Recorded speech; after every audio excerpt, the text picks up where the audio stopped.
మన ప్రభువును మన రక్షకుడునైన యేసుక్రీస్తు ప్రభువారి పరిశుద్ధమైన నామంలో ఈ ఉదయకాల వాక్యదానంలో వీడియో ద్వారా వీక్షిస్తున్న విశ్వాసులకు, సంఘమునకు, సేవకులకు, సకల పరిశుద్ధులకు దేవుని కృపయు సమాధానము ఆయన మందిరంలోని మీకు కలుగునుగాక. ఆమేన్. ఉదయకాల వాక్యదానం యోహాను సువార్త 4వ అధ్యాయము 22 నుంచి 24 వచనాల వరకు గల దేవుని వాక్యాన్ని ధ్యానం చేసుకుందాం. నా మాట నమ్ముము, మీరు మీకు తెలియని దాన్ని ఆరాధించేవారు, మేము మాకు తెలిసిన దాన్ని ఆరాధించేవారము. రక్షణ యూదుల్లో నుండి కలుగునుచున్నది. అయితే యథార్థముగా ఆరాధించేవారు ఆత్మతోనూ సత్యముతోనూ తండ్రిని ఆరాధించు కాలం వచ్చుచున్నది, అది ఇప్పుడు వచ్చి ఉన్నది. తన్ను ఆరాధించేవారు ఎట్టివారే కావాలని తండ్రి కోరుచున్నాడు. దేవుడు ఆత్మ గనుక ఆయనను ఆరాధించువారు ఆత్మతోనూ సత్యముతోనూ ఆరాధింపవలెను. దేవుని ఆత్మ గనుక ఆయనను ఆరాధించేవారు ఎలాగో ఆరాధించాలో యేసుక్రీస్తు ప్రభువారు ఆ సమరయ గ్రామమును దర్శించినప్పుడు ఆ సమరయ స్త్రీతో ఆమె, అయ్యా నీవు ప్రవక్తవని నేను గ్రహించుచు ఉన్నాను, నీవు చెప్పిన దాన్ని బట్టి మా పితరులు ఈ పర్వతమందు ఆరాధించరు, కానీ ఆరాధింపబడిన స్థలము యెరూషలేములో ఉన్నదని మీరు చెప్పుదరని ఆయనతో అనగా, యేసు ఆమెతో ఇట్లన్ను, అమ్మ ఒక కాలం వచ్చున్నది, ఆ కాలంలో ఈ పర్వతం మీదనైనను యెరూషలేములోనైనను మీరు తండ్రిని ఆరాధింపరు. ఎందుకనగా ఆయన ఆరాధించేవారు మీరు తెలియని దాన్ని ఆరాధిస్తూ ఉన్నారు, కానీ మేమైతే యూదులము మాకు తెలిసిన దేవుణ్ణి, జీవము గల దేవుణ్ణి, సర్వశక్తి గల దేవుణ్ణి మేము ఆరాధిస్తూ ఉన్నాం. మీరు ఆరాధనకైతే ఆరాధన చేస్తూ ఉన్నారు, కానీ ఎవరిని ఆరాధిస్తున్నారు, ఏ దేవుణ్ణి ఆరాధిస్తున్నారో మీరు తెలియక ఆరాధిస్తూ ఉన్నారు. మన క్రైస్తవ విశ్వాస జీవితంలో కూడా చాలామంది నామకార్థముగా ఆరాధన అయితే చేస్తూ ఉంటారు, కానీ అది కొర్నేలి కుటుంబంలో ఆయన ఎల్లప్పుడూ తన ఇంటి వారితో భయభక్తులు కలిగిన వాడై ఉండి అపొస్తలుల కార్యం 10వ అధ్యాయంలో దాన ధర్మములు చేయువాడుగా ఉన్నాడు. తన కుటుంబం అంతటితో కూడా భయభక్తులు కలిగి వాడు ఉన్నాడు, ప్రార్థించేవాడుగా, ఎల్లప్పుడూ ప్రార్థించేవాడుగా ఉన్నాడు. కానీ ఏ నామం బట్టి ప్రార్థన చేయాలో తెలియక ప్రార్థిస్తున్నప్పుడు దేవుడు పేతురును ప్రేరేపించి అతని కుటుంబంలో ఉన్న లోటును సవరించడానికి దేవుని దూత ప్రత్యక్షమై ఏ మాట వలన తన కుటుంబంతో రక్షింపబడుతుందో ఆ సువార్తను ప్రకటింపబడి, దేవుడు ఏ మాట అయితే చెప్పాలనుకున్నాడో పేతురు ద్వారా దేవుడు ఆత్మ ద్వారా ప్రేరేపించి కొర్నేలి కుటుంబానికి పంపించినప్పుడు 11వ అధ్యాయం 14వ వచనం, ఏ మాట వల్ల నీ ఇంటి వారందరూ రక్షింపబడతారో ఆ మాటను చెప్పుటకు ప్రభు నన్ను పంపి ఉన్నాడని చెప్పినప్పుడు వారందరూ సంతోషంతో యేసుక్రీస్తు ప్రభువును గూర్చిన సువార్త 10వ అధ్యాయం 36వ వచనంలో యేసుక్రీస్తు అందరికీ ప్రభు అని చెప్పి సాక్ష్యం ఇచ్చి సువార్తను ప్రకటించిన తర్వాత వారందరూ బాప్తిస్వం పొంది పరిశుద్ధాత్మ వరమును పొందుకొని పరిశుద్ధాత్మ యందలి ఆనందముతో పరిశుద్ధాత్మలో ప్రార్థన చేయొచ్చు, దేవుని ఆత్మతోనూ సత్యముతోనూ ఆరాధించుటకు వారి కుటుంబం అంతా రక్షింపబడింది. అలాగే ఈ స్త్రీ కూడా ఆరాధన, ఎందుకనగా సమరయులు నిరీక్షణ గలవారుగా ఉన్నారు. 25వ వచనంలో ఆ సమరయ స్త్రీ అంటది, ఆ స్త్రీ ఆయనతో, క్రీస్తు అనబడిన మెస్సియా వచ్చునని నేను ఎరుగుదును, ఆయన వచ్చినప్పుడు మాకు సమస్తమును తెలియజేయనని చెప్పగా, యేసు నీతో మాట్లాడుచున్న నేనే ఆయనని ఆమెతో చెప్పిన. ఆయన తనను మెస్సియాగా ప్రత్యక్షపరుచుకున్నాడు.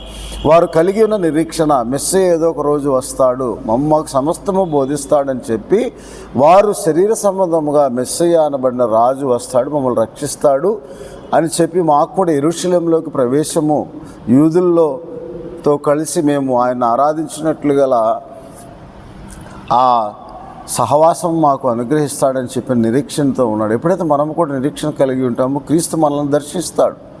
అందుకే ఆ సమరయ గ్రామాన్ని దర్శించడానికి దేవుడు యేసుక్రీస్తు ప్రభు దర్శించడానికి గల ముఖ్య కారణం ఏమిటంటే వారు నిరీక్షణ కలిగి ఉన్నారు, మెస్సయాన్ని గుర్చిన నిరీక్షణ కలిగి ఉన్నవారుగా ఉన్నారు, ఆరాధిస్తూ ఉన్నారు పర్వతం మీద.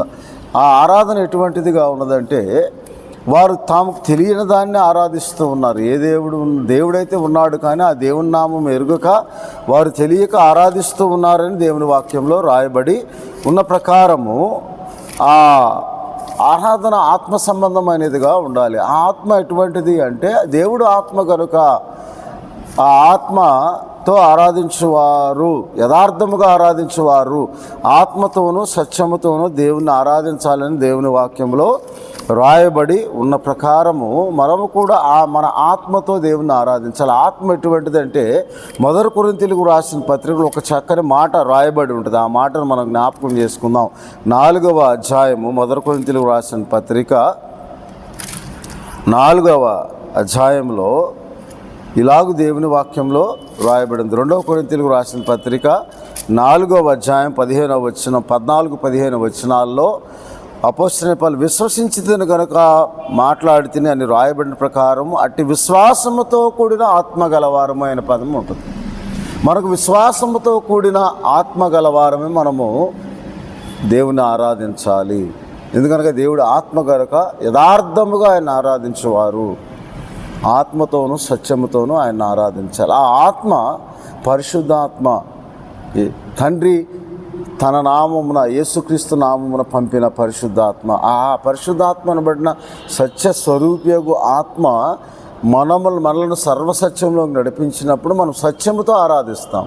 అందుకే యథార్థమైన హృదయంతో మనం ఆరాధించేవారు ఆత్మతోనూ సత్యముతోనూ ఆరాధించాలని దేవుని వాక్యంలో రాయబడి ఉన్నది. ఆ యథార్థత, ఎవరు యథార్థముగా ఆరాధించేవారు అంటే సామెతల గ్రంథం 14వ అధ్యాయం 2వ వచనంలో యథార్థముగా ప్రవర్తించేవాడు యెహోవా యందు భయభక్తులు కలిగిన వాడని రాయబడింది. యెహోవా యందు భయభక్తులు కలిగిన ఆత్మతో మనము నూతన ఆత్మతో, దేవుడు అనుగ్రహించిన నూతన ఆత్మతో ఆయనను ఆరాధించాలనే దేవుని వాక్యంలో యేసుక్రీస్తు ప్రభువారు నా మాట నమ్మము అమ్మా, ఇదిగో ఒక కాలం వచ్చుచూ ఉన్నది, మీరు మీకు తెలియని దాన్ని ఆరాధించేవారు, మేమైతే మాకు తెలిసిన దేవుణ్ణి ఆరాధిస్తూ ఉన్నాం. ఆయన జీవనం గలవాడు, ఆయన సర్వశక్తిమంతుడు, నిత్యదేవుడు, సర్వాధికారి, మహోన్నతుడు, మహాపరిశుద్ధుడు అని చెప్పి ఆయన యెహోవా దేవుడని ఆయన ఆరాధించేవారు. దేవుడు ఆత్మ కనుక ఆత్మతో సత్యముతో మీరు ఆరాధించాలి అని చెప్పి మీరు నిరీక్షణ కలిగి ఉన్నారు కాబట్టి నేను మిమ్మల్ని దర్శించాను అని చెప్పి, ఎందుకనగా యేసుక్రీస్తు ప్రభువారు యోహాను సువార్త 6వ అధ్యాయంలో ఇలాగ చెప్తూ ఉంటారు. యోహాను సువార్త 6వ అధ్యాయంలో 63వ వచనంలో ఆత్మయే జీవింప చేయనది అంటారు. ఎందుకనగా శరీరము కేవలము నిష్ప్రయోజనం. మన శరీర సంబంధమైన ఆచార సంబంధమైన ఆరాధన చేస్తే అది కేవలము నిష్ప్రయోజనం. ఆత్మతో సత్యముతో దేవుని వాక్యం ఆధారం చేసుకొని యథార్థముగా మనం దేవుని ఆత్మతో సత్యముతో ఆరాధించినప్పుడు ఆ ఆరాధన ఆయనకు మహిమ ఘనత ప్రభావంలో ఆరోపించే ఆరాధన, మనకు దీవెనకరముగా ఉండే ఆరాధన అని దేవుని వాక్యంలో రాయబడి ఉంది. అందుకే నేను మీతో చెప్పిన మాటలు ఆత్మయు జీవమునై ఉన్నవి. కాబట్టి ఆ ఆత్మ జీవింపచేయు ఆత్మతో, ఆత్మయే జీవింపచేస్తుందని ఆత్మతో మనం ఆరాధించాలి. జీవము. అందుకే రోమాపత్రికలో ఇలాగూ ఆత్మతో ఆరాధించాలని దేవుని వాక్యంలో రాయబడి ఉన్న ప్రకారము మనము కూడా అలాగూ ఆత్మతో చేయు ఆరాధన అని రోమాపత్రికలో రాయబడి ఉన్నది. కాబట్టి మనము కూడా అలాగూ ఆ ఆత్మతో ఆరాధించాలని దేవుని వాక్యంలో రాయబడి ఉన్న ప్రకారం మనము కూడా, ఎందుకనగా ఆ ఆత్మయే జీవింప చేయుచున్నది.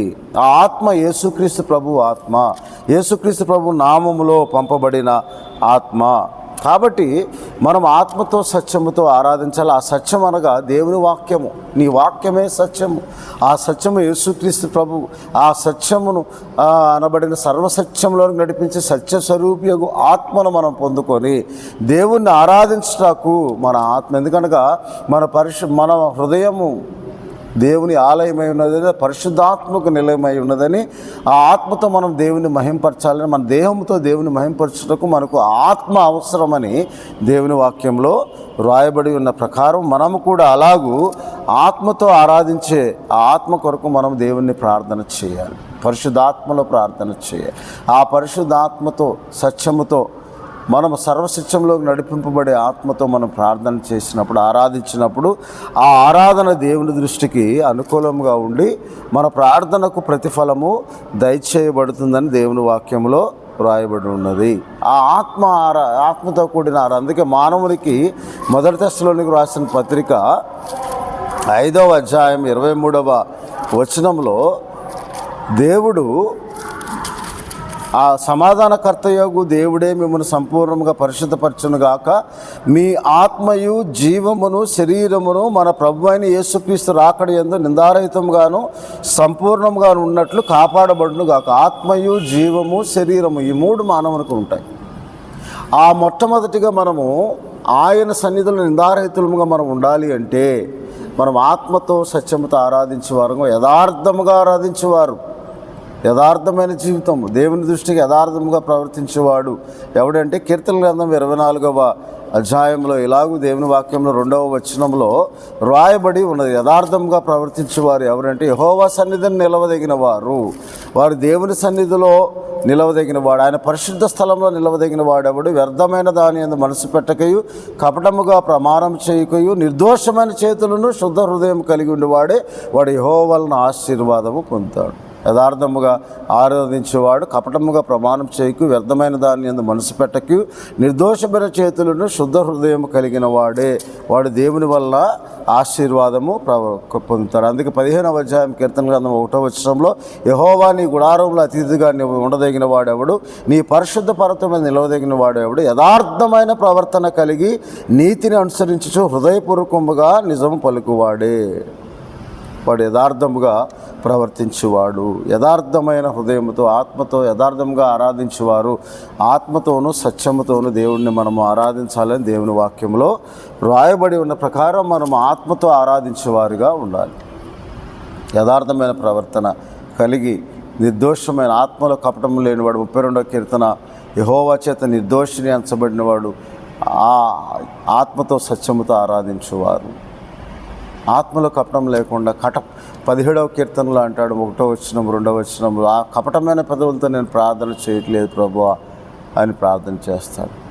ఆ పరిశుద్ధాత్మ సహాయంతో మనం ఆయనలాగూ ఆరాధించాలో, ఎలాగూ సత్యముతో వాక్యమును ఆధారం చేసుకొని యథార్థమైన ప్రవర్తనతో దేవుని ఆరాధిస్తామో అది దేవునికి ఇష్టలుగా ఉండనట్లుగా సిద్ధమైన మనసుతో మనం దేవుని ఆరాధించే వారముగా ఉండాలని దేవునికి ఇష్టమైన యాగం. అందుకే యథార్థవంతుల ప్రార్థన ఆయనకు ఆనందకరము అంటున్నాడు.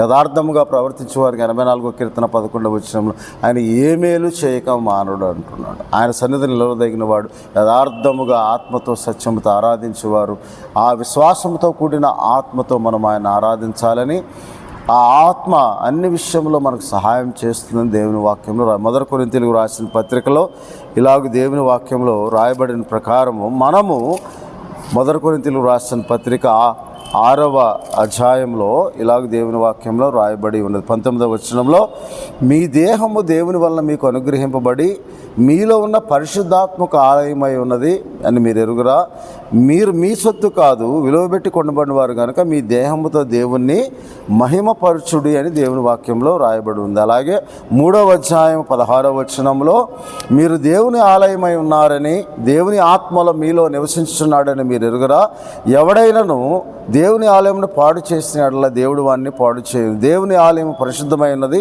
మీరు ఆలయమై ఉన్నారు. ఆ ఆత్మ మనలో నివసిస్తూ ఉన్నది కాబట్టి ఆత్మ దేవుడు ఆత్మ కనుక మనం ఆత్మతో సత్యముతో మన ఆత్మతో సత్యముతో ఆరాధించి మన దేహంతో దేవుణ్ణి మహింపరచాలని దేవుని వాక్యంలో సెలవిస్తుంది.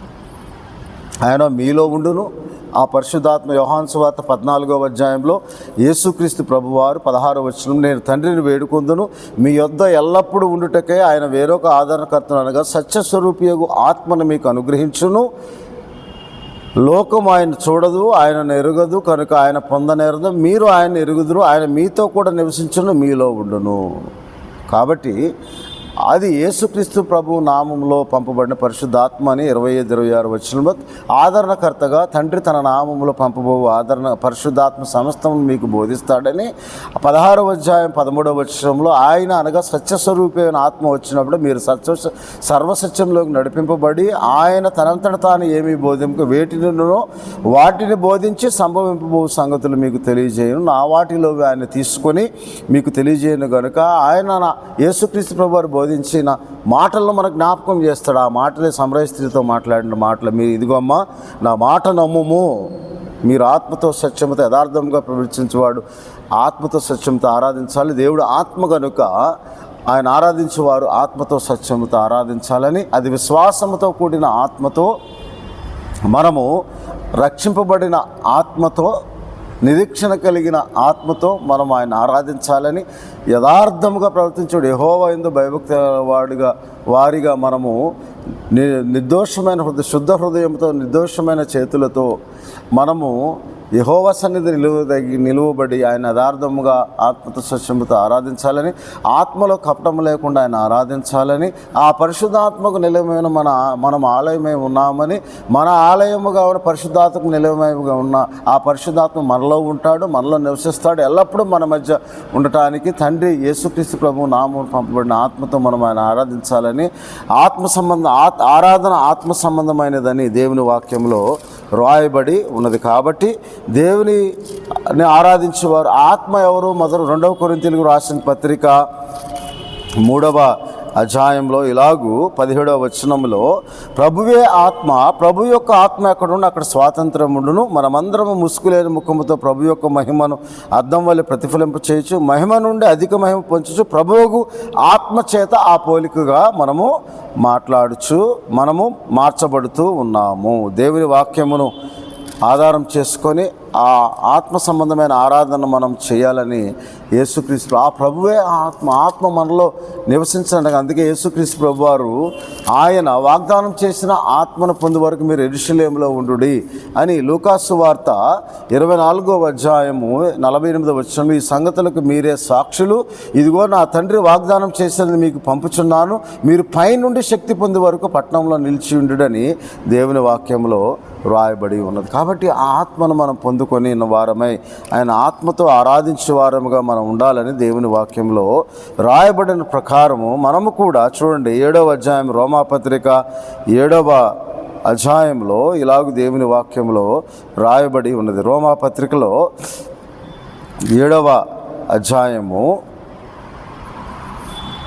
8వ అధ్యాయము 26వ వచనంలో అటువలే ఆత్మయు మన బలహీనతను చూసి సహాయం చేయుచున్నాడు, ఎలానగా మనం యుక్తముగా ఎలాగూ ప్రార్థన చేయవలో మనకు తెలియదు కానీ ఉచ్చరింప శక్యము కాని మూలుగులతో ఆ ఆత్మ తానే మన పక్షముగా విజ్ఞాపన చేయుచున్నాడు, మరియు హృదయంలో పరిశోధించేవాడు ఆత్మ యొక్క మనసు ఏదో ఎరుగును, ఎలానగా ఆయన దేవుని చిత్త ప్రకారం పరిశుద్ధుల కొరకు విజ్ఞాపన చేయుచు ఉన్నాడు. 8వ అధ్యాయం 9వ వచనంలో దేవుని ఆత్మ మీలో నివసించిన ఎడల మీరు ఆత్మ స్వభావం గలవారే కానీ శరీర స్వభావం గలవారు కాదు, ఎవడైనా క్రీస్తు ఆత్మ లేని ఎడవాడైతే వాడు ఆయన వాడు కాదు, క్రీస్తు మీలో ఉన్న ఎడల మీ శరీరము పాప విషయమే మృతమైనది కానీ మీ ఆత్మ నీతి విషయమే జీవము కలిగి ఉన్నదని దేవుని వాక్యంలో రాయబడి ఉన్నది. కాబట్టి 13వ వచనంలో మీరు శరీరానుసారంగా ప్రవర్తించిన ఎడల చావవలసిన వారే ఉందరు కానీ ఆత్మచేత శరీర క్రియలను చంపిన ఎడల జీవించరుదురు. దేవుని ఆత్మచే అందరూ నడిపింపబడదురో వారందరూ దేవుని కుమారులై ఉన్నారని దేవుని వాక్యంలో రాయబడిన ప్రకారం మనము